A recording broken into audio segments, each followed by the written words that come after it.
Welcome to Kibbe on Liberty.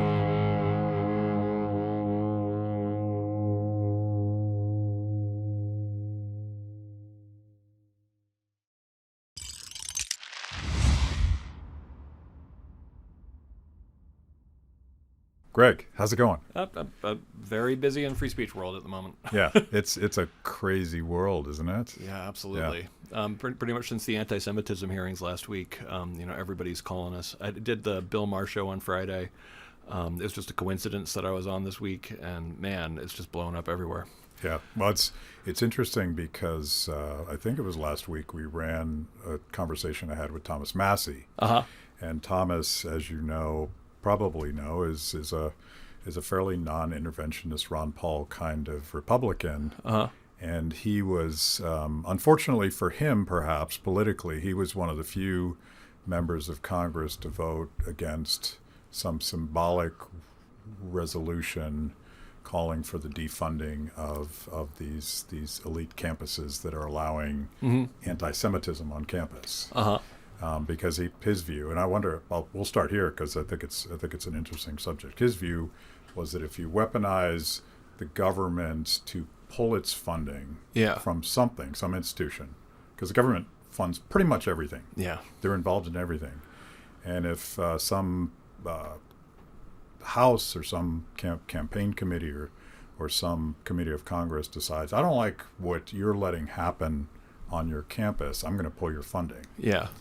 And his point was, if you do that, you're opening the door to incredible censorship from government, bullying, and the power of the purse is everything. And some people were like, I thought you were a libertarian and you would take any advantage to defund people. But I agreed with him that this seemed like a very dangerous step down the road towards the government deciding what you're allowed to say on campus. Yeah, no, absolutely. The situation with the the three university presidents is of course a little bit difficult for the fact that two of them at least are terrible for free speech. Yeah. And so it's hard, I can't get upset about the McGill at University of Pennsylvania stepping down, because right before she stepped down, first of all, Penn's second to last on the campus free speech rating, that FIRE does.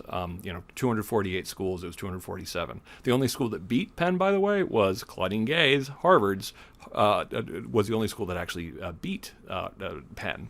And meanwhile, right before she decided to give up, she had actually said, after recovering from her terrible performance during the hearings, that she was going to delink the Penn policies from constitutional standards, which is one of the craziest things I've heard a university president say, let alone at an elite university. So we're like, that's terrible.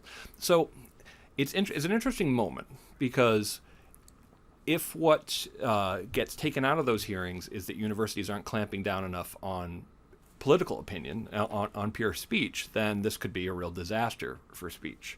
Some of the people, though, that were clamoring for McGill to step down pointed out her terrible record on free speech and not standing up for Amy Wax. Also pointed out the fact that a lot of the speech that people are pointing to is threats, intimidation, discriminatory harassment, which is also true, by the way. So it's tough, because I think that at least from hearing from what some of the donors claim to want in the next person, they want things that actually could potentially be a better environment for speech, but that remains to be seen. When it comes to Claudine Gay at Harvard, I mean, they really earned their last place on the FIRE ranking, but she's new, and she's said some good things about free speech so far, and if she's forced to step down, then the worry is, of course, that the message to everyone else is going to be clamped down on speech more. Then, however, Bill Ackman wrote a letter that was, unfortunately, he's a major donor, kind of persuasive on her not being competent for her job, and also not clamping down on things that involved, like, disruption of campus, involved things that aren't also protected. So it's one of these moments where it could kind of go either way. I do think that universities need to be massively less bureaucratized, and that's something that I think the government, if it is going to tie conditions to anything, they should be basically saying, no, but you can't keep growing your administrator and keep on increasing the cost per student of everything you do. But if it's used to require schools to clamp down on free speech, then that's a major issue, and we will take them to court. Yeah.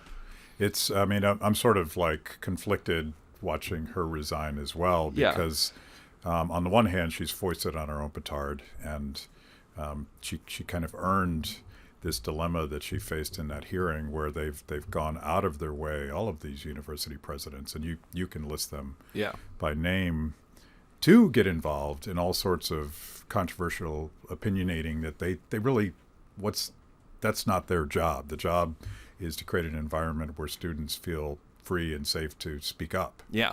And they've utterly failed at that job. So in that sense, she got what she had coming to her. Yeah. But on the other side, it does feel a little bit like just desserts, because they've showed such incredible double standards on this stuff. Yeah. And when they show up in front of Congress trying to talk a good game on freedom of speech, nobody believed them. And it had a little bit of a boy who cried wolf kind of quality to it. But on the other hand. Yeah. But on the other hand, and I feel like a lot of conservatives and Republicans are now saying speech codes, hold my beer.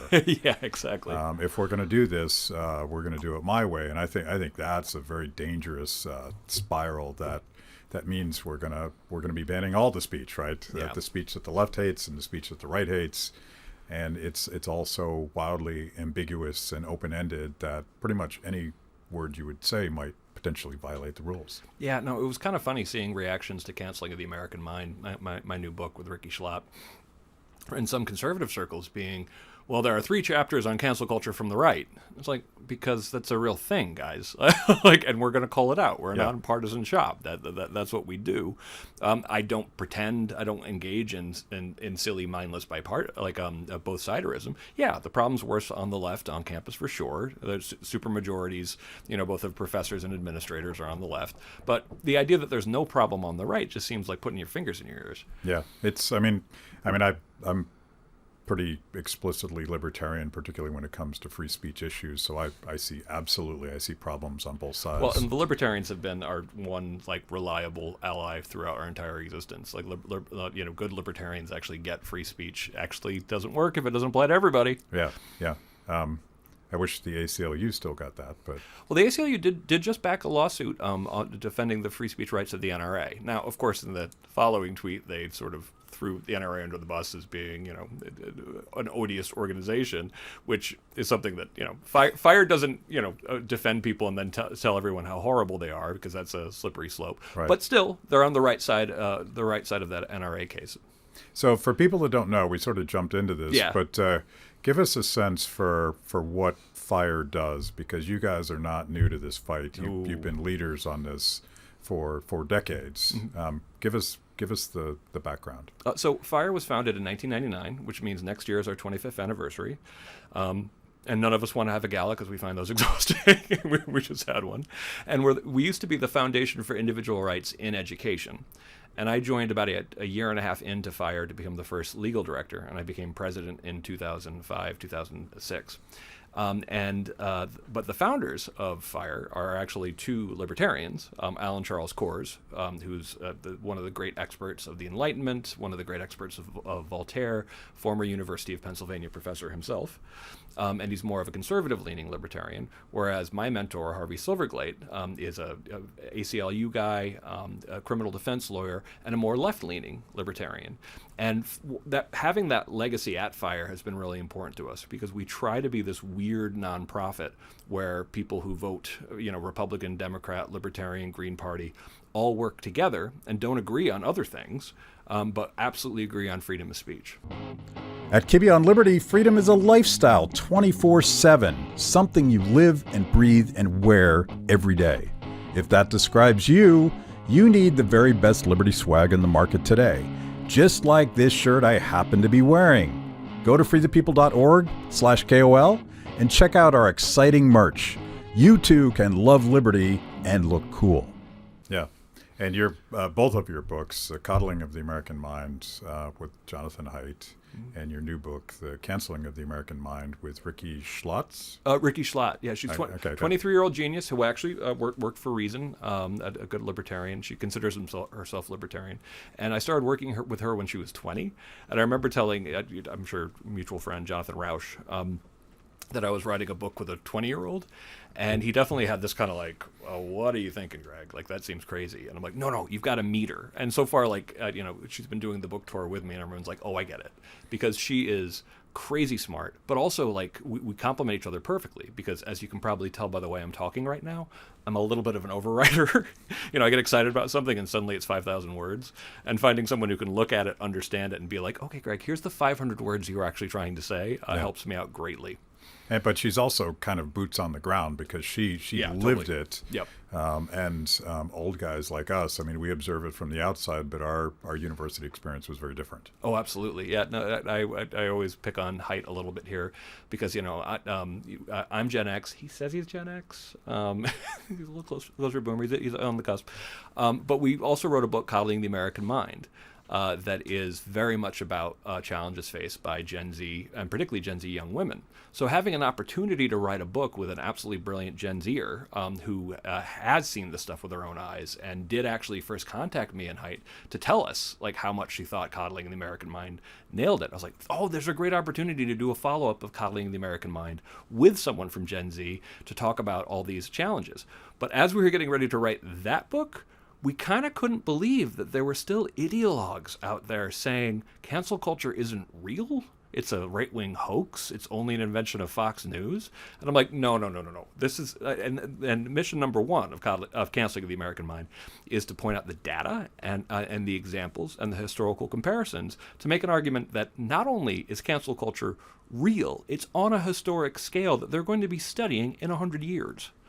We mentioned the ACLU, and I am old enough to remember when the ACLU was a reliable ally on free speech issues. And you talked about the position of FIRE wanting to work with right, left, center across the ideological spectrum. And I always thought that speech was one of those sort of transpartisan issues where we would all, anyone that's philosophically minded at all and appreciative of the Bill of Rights would just like, that's the hill we die on. Yeah. And that disappeared at some point.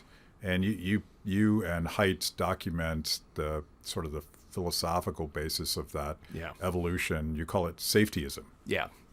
And I always attribute that to Pamela Paretsky, who was our lead researcher for Coddling the American Mind. She was the one who coined it. I had a much clumsier term called pseudo-safety, which was not nearly as catchy. And so safetyism is the idea of making any additional amount of physical safety, or even worse, mental safety, which basically means comfort, to be a sacred value. That essentially even the tiniest increase in feelings of safety, no matter what the cost in terms of civil liberties or free speech, is worth it. And we refer to it as a sacred value in the sense that there's no trade-offs, that essentially there's not supposed to, that ultimately is the greatest good to be as safe both psychologically and physically as possible. Now, this leads to all sorts of distortions. It's not a good way to look at the world if you want to thrive in the world. We think that it's part of the mentality that is the reason why you see the threats to free speech and academic freedom on campus also being tied to a massive mental health crisis among young people as well. And we saw this coming back in 2014 when we started noticing the clamping down on free speech from this new generation, Gen Z, that was just hitting campus. We said, wow, these kind of attitudes are going to make them anxious and depressed as well. And unfortunately, those numbers were decidedly worse than we ever saw. But meanwhile, since October 7th, a lot of people are also calling BS on this, because the same students and the same administrators, and be clear, in many cases, it's really like the administrators are the ones making this problem bad. Like if they were fighting back against the students and saying you can't cancel these professors or your fellow students, that would be commendable, and that would be what they're supposed to be doing. Instead, in many cases, they're actually encouraging them, leading the charge, in some cases helping with the shout downs, as we saw at my alma mater, Stanford. But meanwhile, since campuses where people are shouting intifada and actually sometimes crossing the line into actual threats and harassment, it's hard to believe they were really sincere in believing that everybody's entitled to the most exquisite psychological comfort. Right. The two don't go together at all. When did the shout downs? Because I was thinking about this, reading some of your stuff this morning. Way back when I'm an economist by training, and way back in graduate school, we were studying a lot of the leftist literature on community organizing. Yeah. and how to sort of triangulate a town hall meeting. And I would eventually become a Tea Party organizer. Yeah. Very much influenced by this idea that if you want to amplify your opinions and give a sense that you're bigger than you are, there's a logic that we borrowed from the left about how to dominate a town hall meeting. Be the first person with a smart question, step up to the microphone, and pretty soon people in the audience that weren't really thinking about it the same way you were, like, yeah, that makes sense.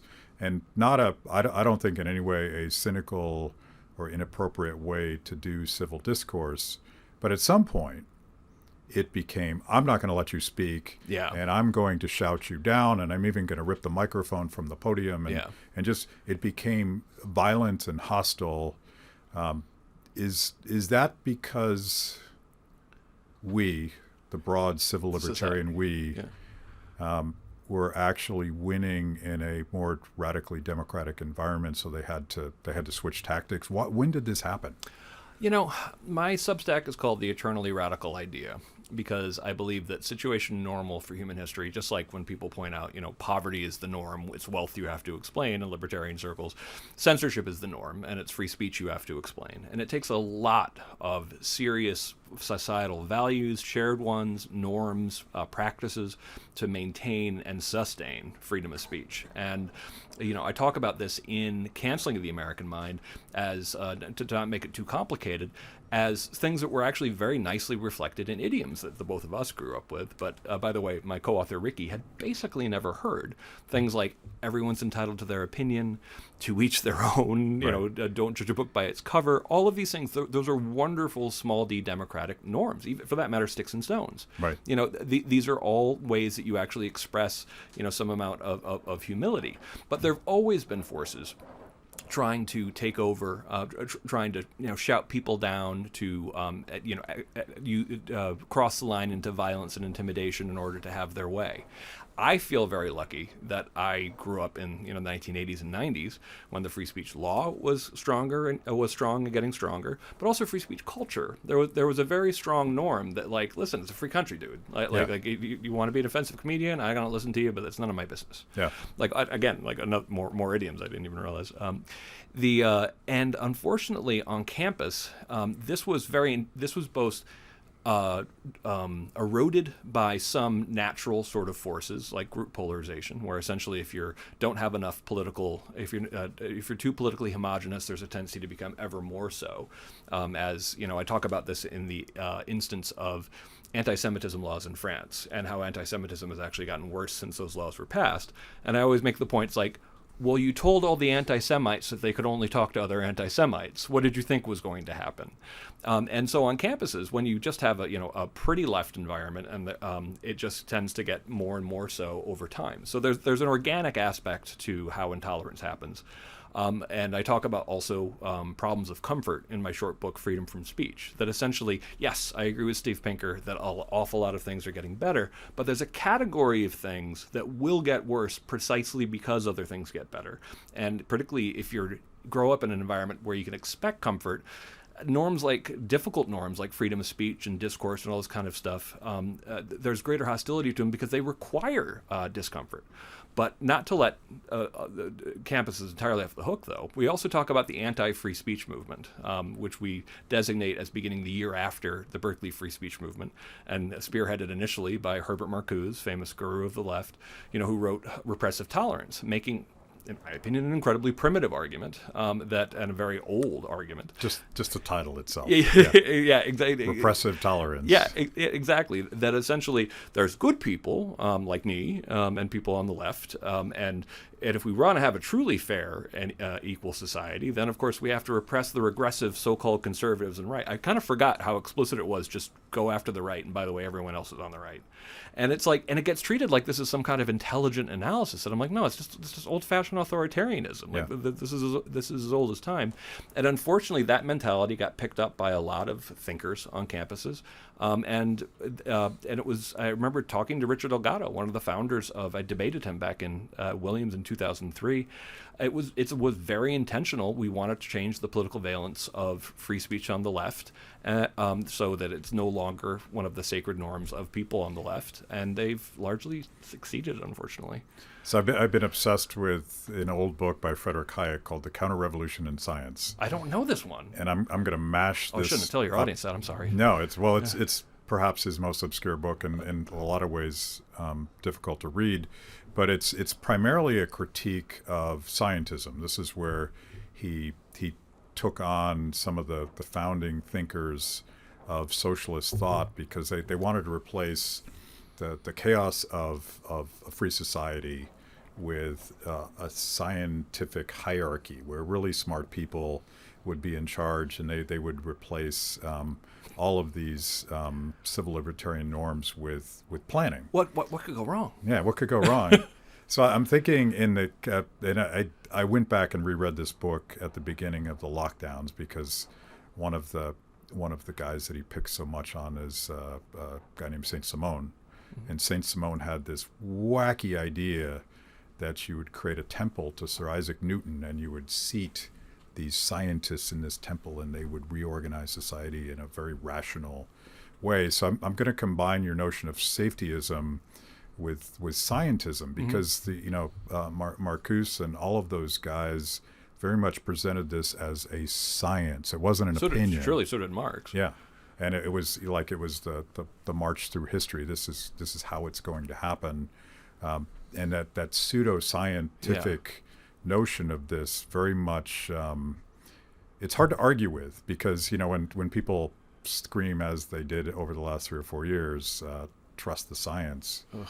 It's like that's a debate-ending conversation, and of course, real science is an endless debate and an oxymoron. At the same time. The claim of Marx that he was creating sort of a scientific philosophy was, of course, incredibly anti-scientifically arrogant. Epistemic arrogance to its core.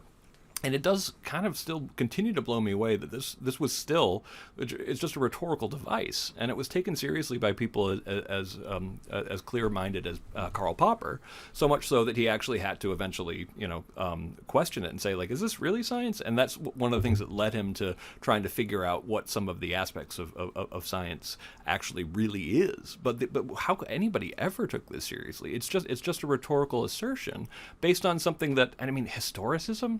Give me a break. I mean, like the idea that there is some kind of predictable arc in history, that's mysticism. Thank you for joining me today on Kibbe on Liberty, and for being part of our fiercely independent audience. Every week, my organization, Free the People, partners with blazetv to bring you this show. My guests bring smart perspectives on everything from current events to timeless philosophical debates.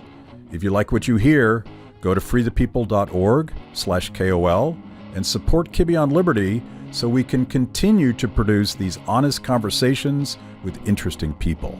Now, let's get back to it. Yeah. So let's take it. I know you have a chapter in your new book about the lockdowns and the speech police during lockdowns. Yeah.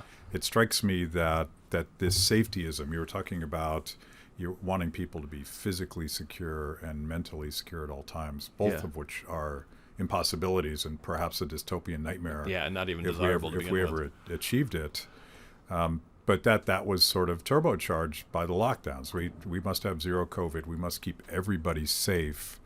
And if you question any of the scientists are telling you this is how we do those things, you're a monster. You want to kill grandma. And, a lot of these people, I just got back from Stanford where I was interviewing Jay Bhattacharya. Oh, great. And Scott Atlas and guys and I know you were just at Stanford. Yeah. At Hoover. And these guys with incredibly impressive resumes were not allowed to speak. Yeah. And it must come from this philosophy of safetyism that somehow we pulled that off, because I would have thought 10, 20 years ago that it would have been impossible for demagogues to shut down the scientific conversation. Yeah, and if the viewers are wondering why my face, I started making really funny faces, just the sky opened up barely over our heads in terms of like the weather outside. Yeah, sounds like there's a huge, like the tornadoes had. No, those are squirrels. Oh, is that what that is? Those are squirrels running across our tin roof. Yeah. Oh, that's amazing. They're very large. Oh, they are clearly. Yeah. Okay. So, the chapter on COVID, we talk about this unscholarly certainty, that badly eroded people's faith in expertise and science in the name of being very confident and sure about science, which is an anti-scientific attitude to begin with. I always refer to science as being the systematic application of doubt over and over and over again. And this is one of the it's the reason why we have trust in the subtitle of Canceling of the American Mind, is because it's one of our biggest and most important points. Even if you think you're never going to get canceled, which we largely define as being basically censored or expelled or fired for your free speech, even if you don't think you're ever going to be, you're still harmed by cancel culture, particularly when it's applied in knowledge-producing industries, because it leads to a situation where people aren't stupid. They're looking to the people who claim to be experts, and then they see that someone is actually getting in trouble for having the wrong opinion. They're never going to trust you again, because if someone dissenting is immediately canceled, that means it's kind of like, so it sounds like there's only one answer that's acceptable here. And if that happened once, that would be bad. For trust and expertise. But we talk about more than 1,000 examples of professors being targeted for cancellation, numbers unlike we've seen, in FIRE's existence. And of course, it's devastating to trust and expertise. But to put some meat on the bones, like there's the Jennifer Say example, and this is a case where Jennifer Say, she was a Levi's executive. I think she was like fourth in line at Levi's. She had a history of actually really the heir apparent. Yeah. And she was fighting on behalf of education and for kids. Mm-hmm. And then when the lockdown started, and when they said that that classrooms would be locked down as well, she very quickly and correctly came out and said, this is going to be really harmful to kids, by the way, and it's particularly going to harm the most vulnerable kids the most. This is going to be the most damaging to poor and minority kids, the ones that we claim to care about the most. And she was immediately called, racist for this, claims that didn't even begin to make sense about basically they sort of threw the book at her in terms of the rhetorical book at her. It feels like there's a go-to list of pejoratives that you throw at someone that breaks the rules. Racist, transphobic, why not? Yeah. Figure out some way to make the person feel as bad as possible. I mean, lately it's kind of like, oh, you're supporting genocide, which I think actually might have been an argument that was made against her. So she was forced out at Levi's. Thankfully, she didn't actually take the severance deal that would have required her not to talk about it, and she's written a lot about it. Now, I always want to be clear here.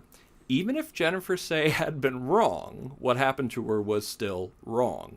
It is especially galling, though, that she said something so obviously correct that now all the experts are like, oh, yeah, actually, this is devastating to, particularly poor and minority kids, and to the kids who didn't get an education for a couple of years that was in person. It makes it all the more galling. But also this was devastating to trust and expertise, because the experts were acting like, well, there's no way lockdowns could be harmful to kids. And everyone looking at this was like, you don't know that. We know you don't know that. And it doesn't sound right either, but you're acting with such absolute certainty. Why should I ever trust you again? In that particular case, it was sort of common sense wrong. Yeah. And I think a lot of people knew that one. Yeah, Jennifer's been on the show several times talking about this stuff. Oh, very nice. I didn't know that. And she's one of many people that I met during lockdowns who had sort of an eye-opening moment where, they thought they were on the left. Yeah. And then the left became so authoritarian, and they're like, what happened to the civil libertarian left? And I would ask the same question, but they're almost politically homeless now. Yeah. Because going back to those fabulous days where free speech was a pillar that we could all agree on. Yeah. That's gone. And me. It feels like all of the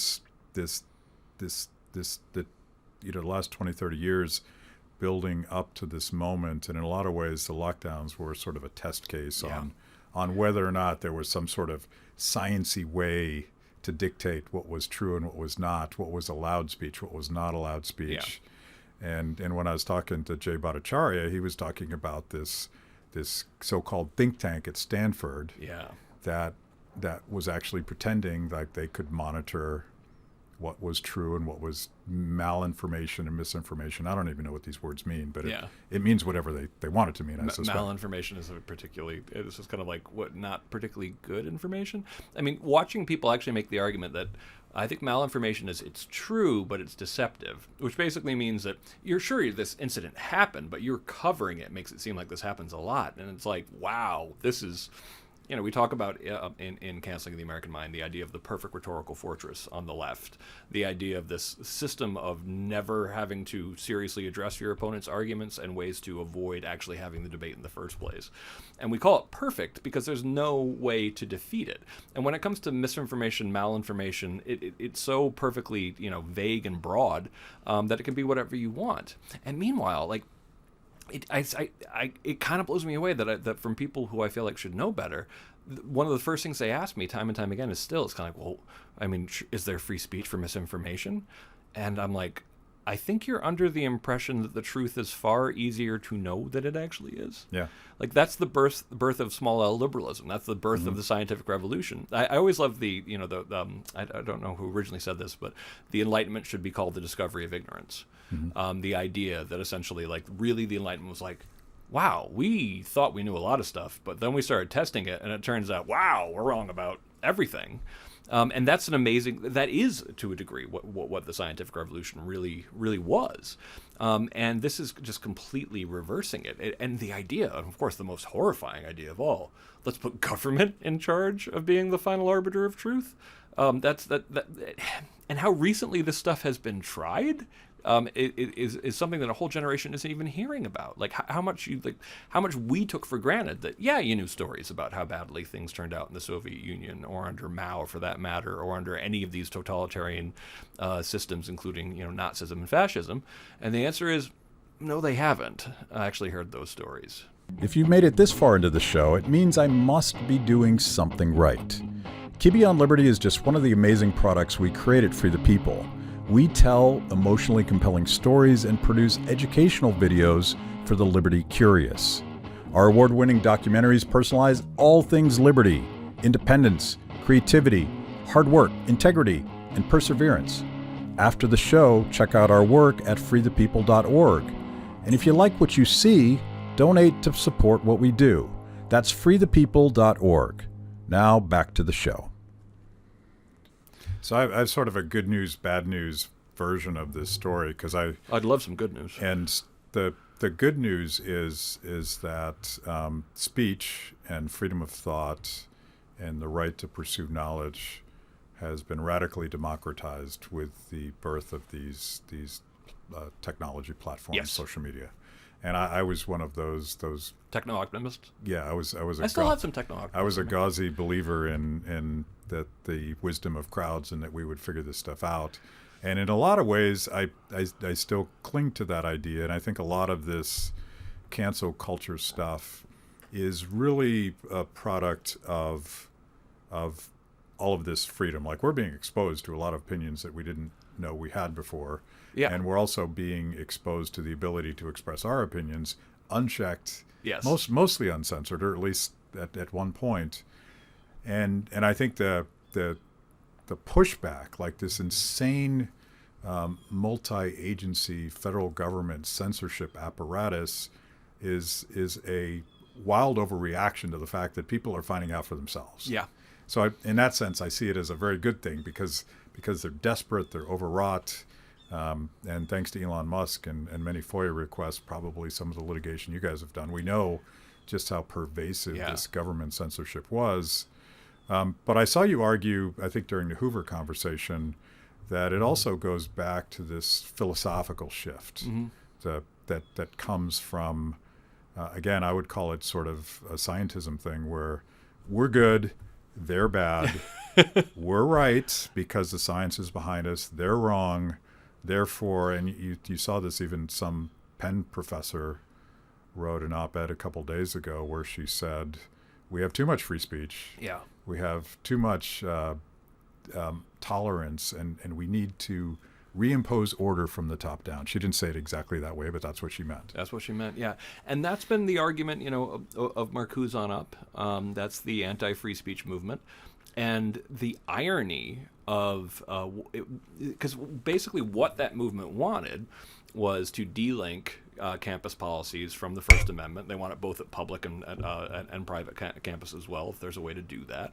And they want to be the guardian class. They want to be the ones in charge of deciding what's true and what's not. Presiding in the Temple of Newton, perhaps. Yeah, well, exactly. And the idea that we could actually end up in a situation in which conservatives might have actually helped let the anti-free speech left get everything they ever dreamed of is a kind of predictable irony. That these kind of patterns repeat a lot. Is people think that they're doing something in their self-interest, but they don't realize that what they're asking for is power to have more power. Yeah. And that's not going to work out the way you think it's going to work out. And this is something that that we have to, civil libertarians have to repeat over and over again. And people are suckers for it, all the time. And you made me think of something that I still have a little bit of a techno-optimist in me, and here's why. And when I was studying First Amendment, I did 6 credits on censorship during the Tudor dynasty, because, that's how much of a nerd I am about this stuff, when I ran out of classes at Stanford on First Amendment. And I studied that because I was very interested in technology and about how the printing press was the original disruptive technology. And people need to remember that, when Henry VIII started regulating it in 1521 and 1538, and Elizabeth did the same thing, that they were dealing with a technology that they surely were like, well, this wasn't worth it. Sure, we get to get newspapers out a little more easier and our proclamations, but overall it led to the increase in the witch trials, it destabilized society, it led to religious wars. It's been an incredibly bloody, infernal device. And that's just if you introduce several million people into a debate. Whereas we just introduced billions more people into a global debate. And so by having social media, I mean, people, they've gotten so used to it.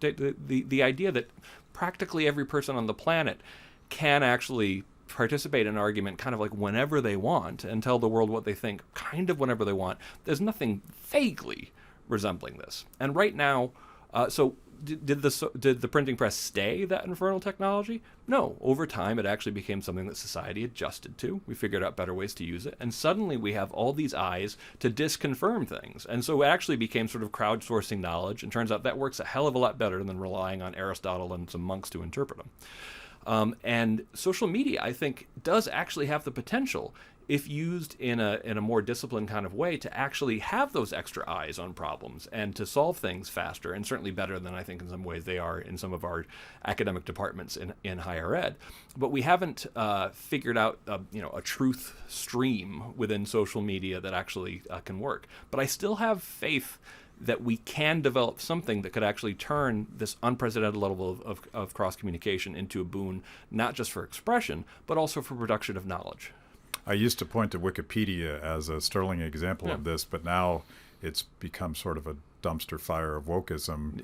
But I think, we could pick on the mistakes that Elon Musk has made all day, but community notes are a noble attempt at crowdsourcing critiques of opinions. Most that I've read, I don't study community notes that much, but they're credible sources and citations, and at very least you get 2 versions of what might be the truth, and maybe that's the best we can get is to get these different opinions and sort it out for ourselves. But I would think we're in the middle of something, and even going back to the sort of taking over a town hall meeting. This was before these technologies. And if you combine sort of the logic of driving the conversation at a town hall meeting, add a little bit of cynical, destructive Saul Alinsky in there, you get some of these bot mobs that go after people for woke transgressions. But I'm noticing more and more people who might have been canceled before now, like, that is not representative of reality. These are not real people. This is at best a fringe opinion of what the public thinks. So I'm just going to ignore that and work through it and maybe even fight back. Yeah, I mean, we are adapting to some of the aspects of technology that actually, we think are harmful or destructive, and we have to, because one of the impulses, of course, as you know, is to completely regulate the stuff from the top and put the genie back in the bottle. You can't do that. It's not going to work anyway. It's going to create all sorts of additional distortions, and people start adapting to technology. For example, like people realizing that one of the things that probably is contributing to how social media and phones actually interfere with teenage happiness is the simplest answer to in some cases is that it interferes with sleep. And just that realization it has helpful and productive implications as well. And that's something that you can solve on an individual basis. I also have no problem with schools, for example, saying that in K through 12, in the beginning of the school day, you check your phone, in between meetings to make sure classes. That's fine, but otherwise you don't have it. I think that's actually pretty sensible way of dealing with it that doesn't require incredibly heavy-handed regulation or shutting down companies. So what is I know you love this question because I've watched you try to answer it before, but what is the solution? We'll start with on campus, but I feel like campus in a lot of ways is a microcosm for whether or not America will still be a place where free speech is protected and celebrated. Because it feels like we're losing right now. Yeah, no, I believe me, I understand that. When it comes to, particularly since we're talking to a more libertarian audience, I think, market pressure is a big way to go. The campus free speech ranking that we do, which is something that I feel very strongly about, because I always wanted to bring more social science into. Give people a little bit more on that, because it's such an important tool. Thank you. Yeah. So it's something that we started experimenting with back in 2019. Coddling was a little bit of a proof of theory that essentially FIRC and other civil libertarians could benefit from having more social science incorporated into what we do. And that allowed for us to expand our research department, get real hotshots, real great people like Sean Stevens, Comey Frey over to FIRE, and start doing high-level research on whether or not environments really are good, where certain colleges are good for free speech. So we've reached a point, and we try to improve the free speech ranking every year. And this year, it's the largest study of student opinion on what the free speech environment is like at 248 schools. Actually, I think 260. And the largest database of professor cancellations, student cancellations, speech codes, and deplatforming. And we put those together. We compare them. We create 13 different scores, and then we figure out what schools actually are good on free speech and which aren't. As I said, Harvard finished dead last, Penn second to last. University of Chicago, 13, which is pretty good. They did mess up one case, which is one of the reasons they've previously been number one in the past. University of Virginia finished in the top 10. No Ivy League school did well. Stanford, of course, didn't do well. Even MIT, finished in the bottom half. But this will hopefully help inform where you send your kids to, because voting with your feet, voting with your checkbook, can make a big difference here.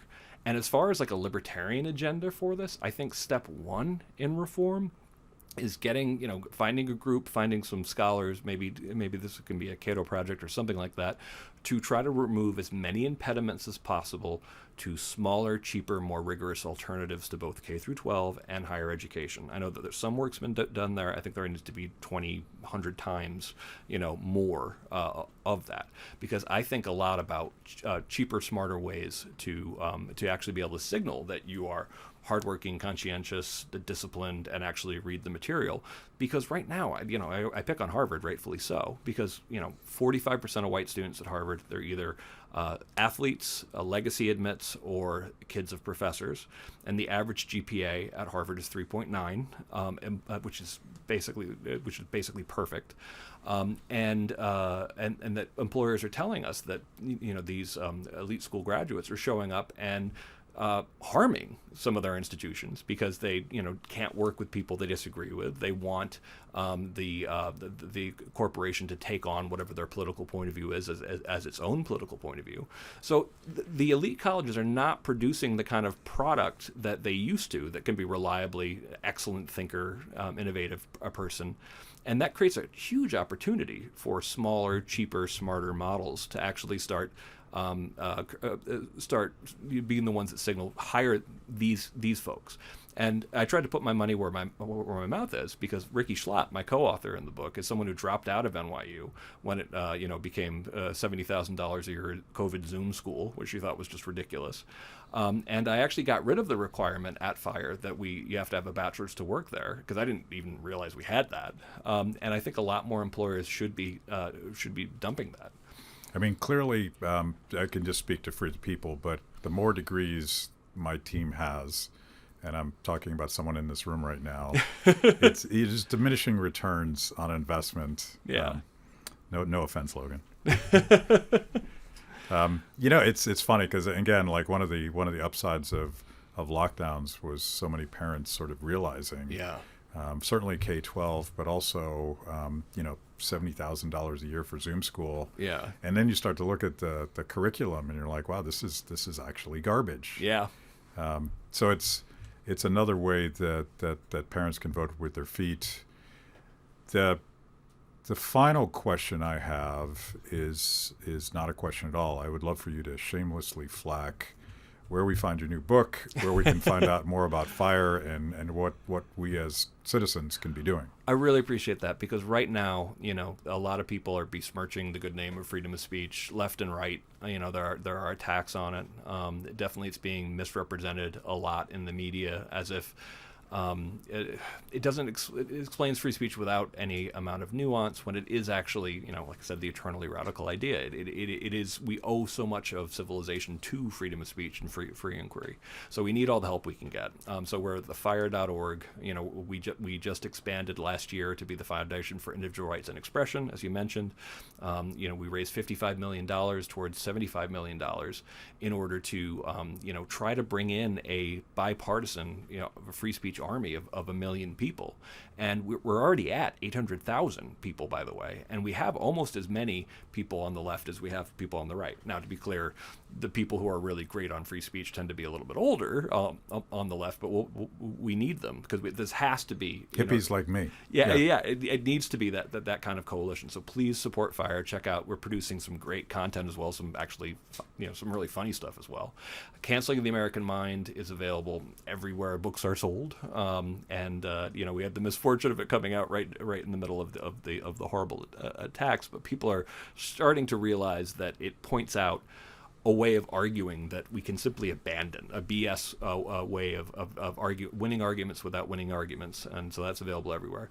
And Coddling of the American Mind, our prediction that essentially the same habits that would be bad for free speech are going to be disastrous for mental health has proved more true than even John and I are comfortable with, but we still think that we're still extremely proud of that, and we hope people will check it out. Well, thank you. This has been helpful. Thank you. Thanks for watching. If you liked the conversation, make sure to like the video, subscribe, and also ring the bell for notifications. And if you want to know more about Free the People, go to freethepeople.org.